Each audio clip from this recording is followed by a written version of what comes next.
Olá, amigos da TV Justiça, sejam bem-vindos ao Direito Sem Fronteiras.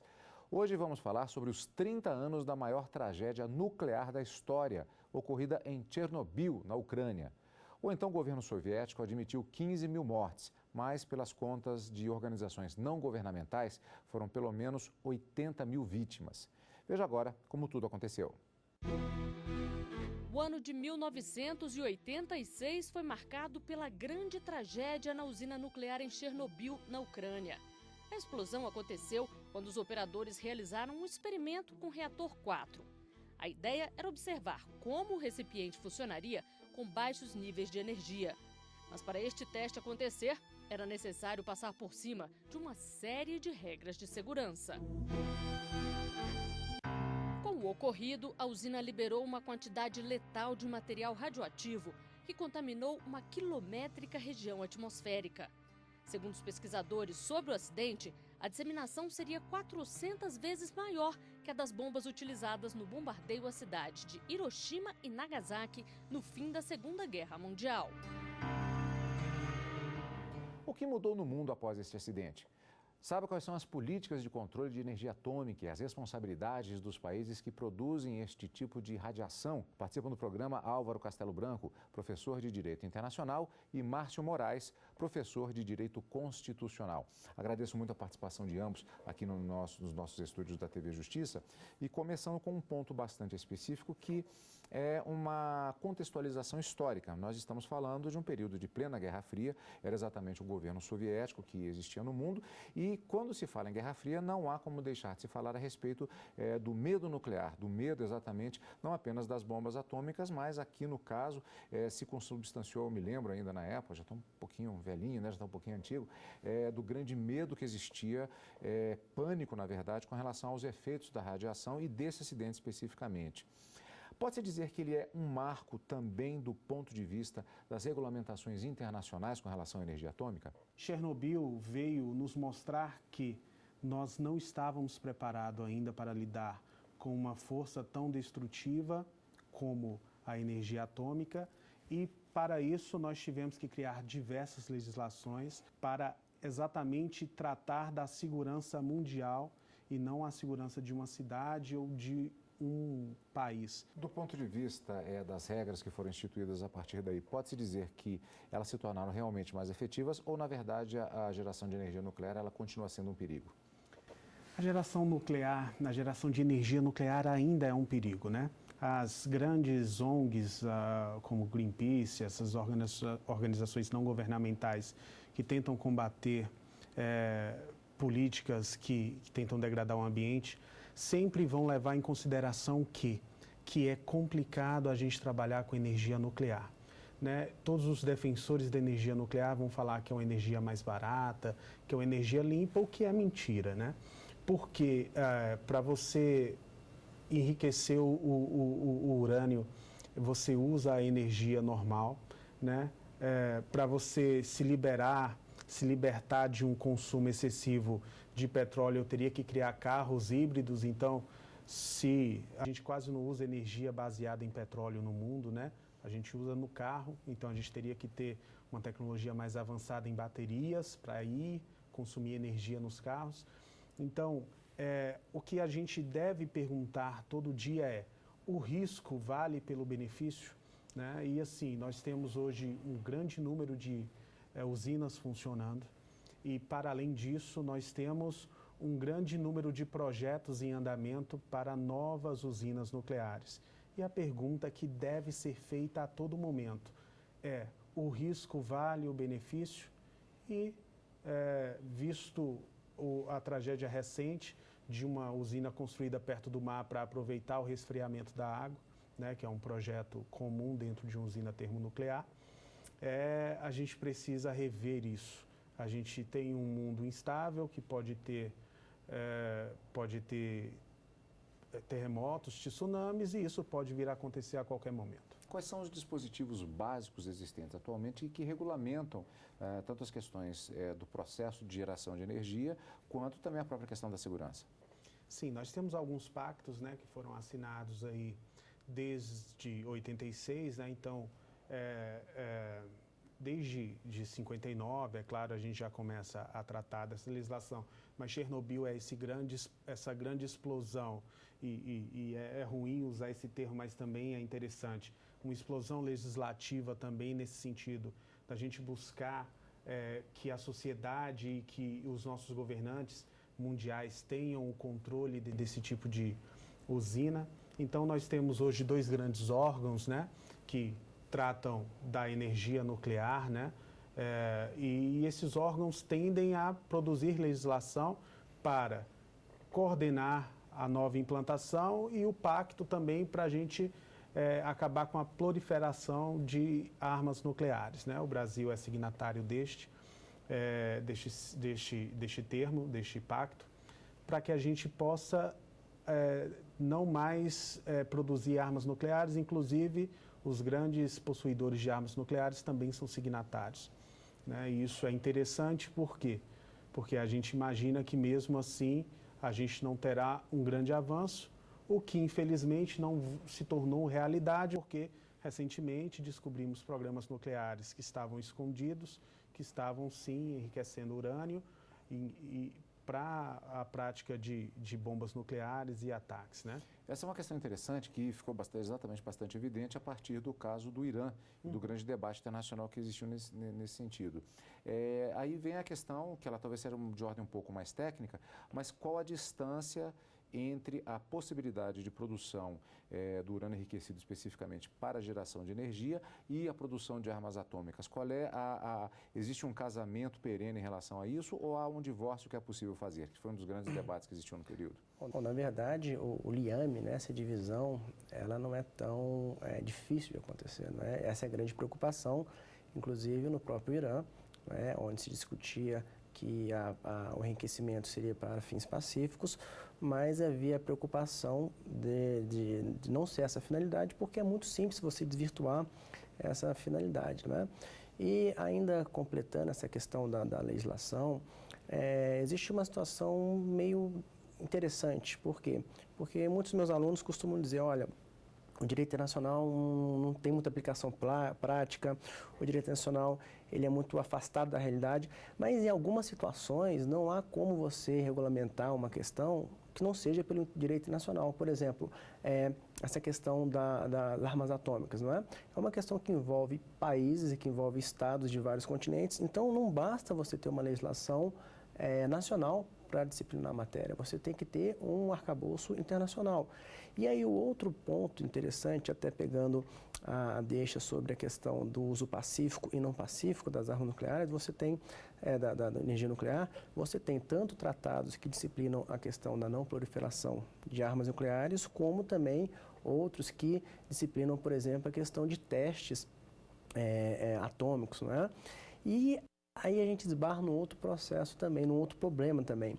Por exemplo, quando você fala de não proliferação de armas nucleares, os signatários são países que têm armas nucleares e apenas a África do Sul, que tinha uma tecnologia de armas nucleares, aderiu ao tratado e simplesmente resolveu cumprir e não há mais armas nucleares na África do Sul. Da mesma forma, no tratado sobre testes de armas nucleares, você tem uma situação interessante. Esse tratado, ele exige um certo número, vamos dizer, uma ratificação qualificada. Ele não exige apenas um número mínimo de ratificações. Ele tem uma lista de países que necessariamente tem que ratificar o tratado para o tratado entrar em vigor. E até hoje o tratado não entrou em vigor porque, por exemplo, os Estados Unidos e outros países não ratificaram ou sequer assinaram o tratado. Então, você tem iniciativas, mas eu acho que a própria sociedade internacional ela precisa ser mais consciente e saber que ela tem que participar de maneira ativa nesse processo, né? Não apenas com discursos ou com intenções.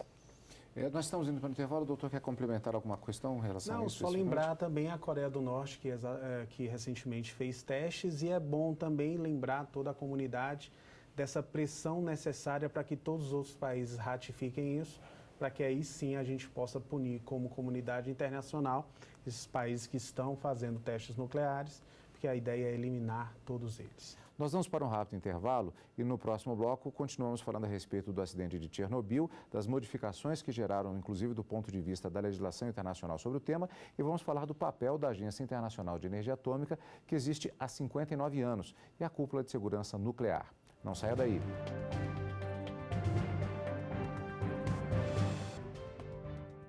Voltamos no nosso Direito Sem Fronteiras desta semana. Estamos falando a respeito dos 30 anos da tragédia em Chernobyl, na Ucrânia, e os reflexos para o mundo. E eu gostaria de retomar, falando especificamente, nós inclusive já anunciamos que nesse bloco gostaríamos de abordar a questão da Agência Internacional de Energia Atômica. São 59 anos. Tem sido efetivo o papel dessa agência dentro do que estava previsto a partir da criação, exatamente nesse período de quase 6 décadas? A agência é bem atuante, né? A agência tem hoje um sistema que verifica internacionalmente atividades de uso nuclear, né? Um sistema caríssimo. Ela também que trabalha os valores, por exemplo, de doações lá de todos os países para a nova cúpula lá para fechar novamente Chernobyl, né? Que é o nosso tema principal.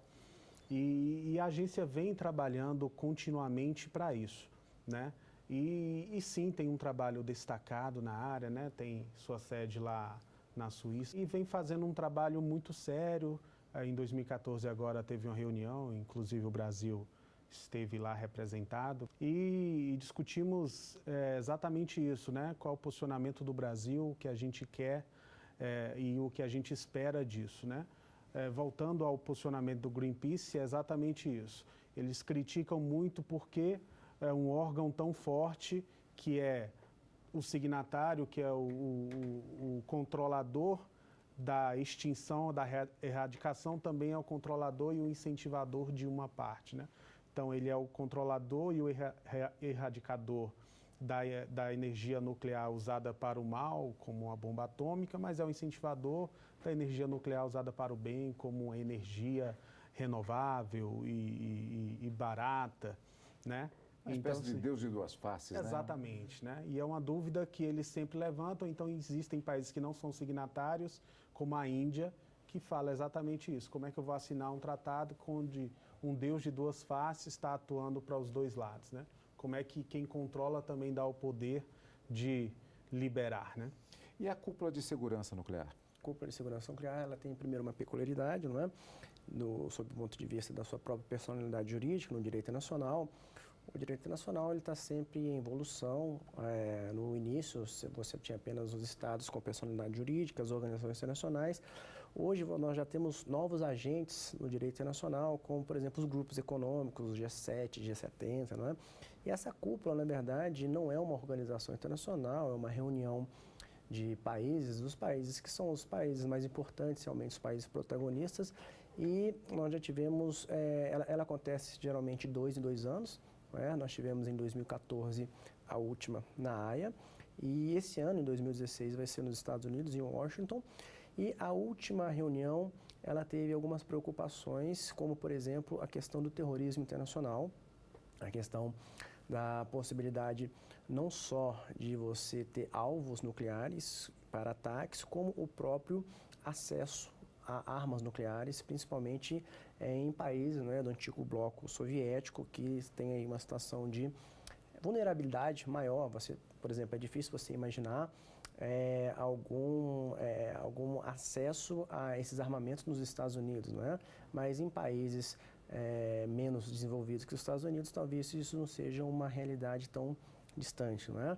Ela também externou uma preocupação de que a sociedade internacional engajasse mais isso que o professor disse anteriormente, né? Se engajasse mais nessa luta pela ratificação, pela incorporação dos tratados, porque se você analisar sob o ponto de vista da existência de normas internacionais, existe sim uma certa quantidade de normas que são, de certa forma, satisfatórias se elas fossem cumpridas e se elas fossem cogentes para os estados, né? Essa cúpula ficou assentado lá, consignado na ata final, de que os estados eles precisam de uma maior cooperação internacional, seja uma cooperação internacional plena como também ajustes bilaterais ou ajustes regionais, né, para tentar, de certa forma, imaginar um arcabouço talvez mais efetivo, né? Além disso, houve uma preocupação com o tráfico de armas nucleares, né, que apesar de aparentar uma certa distância da nossa realidade, mas a gente não pode ficar de braços cruzados esperando que uma tragédia dessa natureza aconteça para depois a gente tomar as iniciativas. Chernobyl não deixa de ser um marco e que levou à busca de soluções em função exatamente do acontecido? Após o desastre de Chernobyl, houve, de certa forma, um consenso da necessidade de uma maior transparência, né, aquilo que a gente estava falando da sociedade internacional, do papel do direito nacional, porque os estados são soberanos. Como que um estado soberano iria admitir que um outro estado fosse fiscalizar a sua utilização, a forma que você está planejando, pesquisando ou as suas reais intenções com relação à energia nuclear, não é? Então, o único mecanismo seria através do direito nacional. E no caso da responsabilidade dos estados nacionais? Aliás, o Brasil parece que ele se destaca em relação ao seu programa, especificamente o acompanhamento que é feito. Exato. A gente tem uma legislação antiga, porém moderna, né? Ainda consegue responder bem aos anseios da sociedade. Nós temos uma responsabilidade totalmente objetiva, né? Então, qualquer problema hoje com energia nuclear no Brasil, o país vai responder integralmente, sem necessidade de provas, sem necessidade de nada. A gente não tem como cultura no país, que é a questão de você ter um fundo já pré-estabelecido de indenizações, né? Mas isso virou uma cultura internacional hoje. Então, para você abrir para você manejar hoje energia nuclear, você tem que ter um fundo já pré-estabelecido de milhões, de bilhões de dólares. Então, qualquer problema, esse fundo vai tentar cobrir o máximo possível esse desastre, porque Chernobyl é a grande virada. Porque Chernobyl não prejudica somente a Ucrânia. Chernobyl prejudica grande parte da Europa. E é naquele momento que o direito internacional tem que intervir. Porque se um país faz mal para ele mesmo, é claro que o direito internacional tem que estar de olho naquilo. Mas a partir do momento que o Estado faz uma opção para si e começa a prejudicar os seus vizinhos, o seu continente, o planeta como um todo, o direito internacional e todas as sociedades civilizadas, hoje todas, têm que intervir naquilo antes que o pior aconteça, né? Nós temos hoje números absurdos como 80 mil pessoas, mais de milhões de pessoas, 2 milhões, 3 milhões de pessoas com deformidades, com câncer, que as pessoas não conseguem cruzar as informações com o acidente de Chernobyl, mas todas aquelas pessoas que viveram, que nasceram perto daquela região, apresentam sempre a mesma incidência de cânceres específicos, né? Então, assim, chegou na Alemanha, a nuvem de poeira chegou na Suécia, então, assim, a de poeira atômica lá. Então, assim, nós precisamos sempre do direito internacional para lidar com isso, dos tratados internacionais, das ratificações. E o Brasil é, sim, uma legislação destacada, nós temos um amparo constitucional a isso, né? Então, desde a nossa Constituição, os próprios ratificações de tratados, aí como normas supralegais, até a nossa legislação própria, o Brasil está, sim, bem amparado. Nós temos somente uma usina hoje, né, Angra 1 e Angra 2 ali trabalhando com isso, uma possibilidade, uma Angra 3 que fica naquele vai não vai por essa discussão da viabilidade, necessidade, né? E a gente continua caminhando nesse sentido. Doutor, eu acho interessante uma colocação que foi feita, eu gostaria de repeti-la. Na verdade, as consequências do acidente de Chernobyl, além das questões jurídicas, além do sarcófago que terá de ser recoberto novamente, ele ainda gera um efeito cascata que vem se replicando através do tempo e que talvez não se fale tanto, que é inclusive na saúde de milhões de pessoas que têm sido afetadas. Esse é um efeito que ainda então vem reverberando ao longo do tempo. Exato, e um problema jurídico muito grande com as seguradoras, porque eu faço um plano de saúde, aí eu tenho um câncer, aquela seguradora tem que pagar o meu tratamento e ela não consegue provar que aquele câncer foi em virtude daquela contaminação de 30 anos atrás ou já de uma contaminação por descendência, né? O meu pai teve contaminado e aquilo me gerou uma deficiência de algum hormônio, de alguma coisa que me fez ter um câncer. Então há uma discussão na Ucrânia disso. Como ser uma seguradora e segurar a saúde de uma pessoa que está respondendo por um crime cometido pelo Estado, né? Aquela pessoa está sofrendo uma doença que não foi exclusivamente um fato fortuito, como um câncer. Qualquer pessoa pode ter um câncer. Aquela pessoa teve um câncer por conta de uma radiação a qual teve contato. Perspectiva de que isso não acabe tão cedo, pelo visto. Exatamente. Como o professor disse, aí você tem as vítimas imediatas, né, que são, talvez é mais fácil de você até identificar e contabilizar. Os acidentes atômicos que nós tivemos até hoje, seja nas bombas nucleares no Japão, seja nas usinas, até hoje você não pode contabilizar o número de mortos. Por quê? Porque muitas pessoas só desenvolveram essas doenças muito tempo após, não é? Principalmente câncer.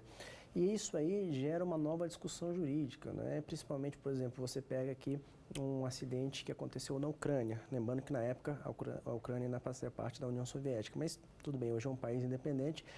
E, inclusive, os primeiros, antes mesmo da Rússia admitir publicamente a explosão no reator, foram um país, se não me engano, foi a Dinamarca que identificou a poeira atômica e notificou a sociedade internacional.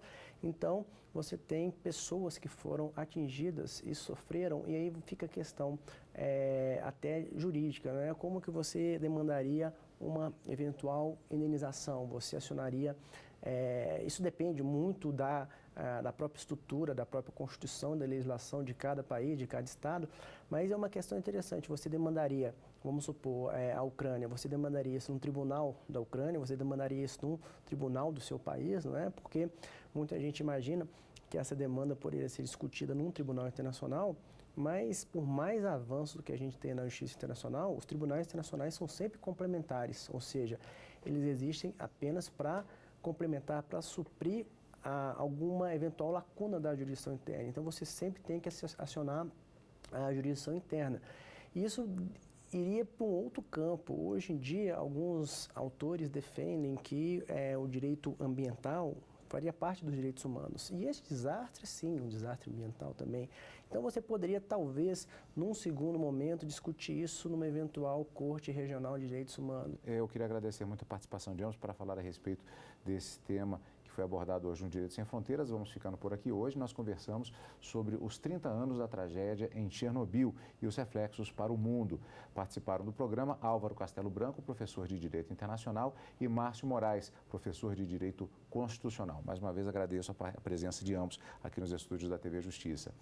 E você, amigo da TV Justiça, se quiser rever esta e outras entrevistas, assista no nosso site tvjustiça.jus.br. Até o próximo encontro. Tchau!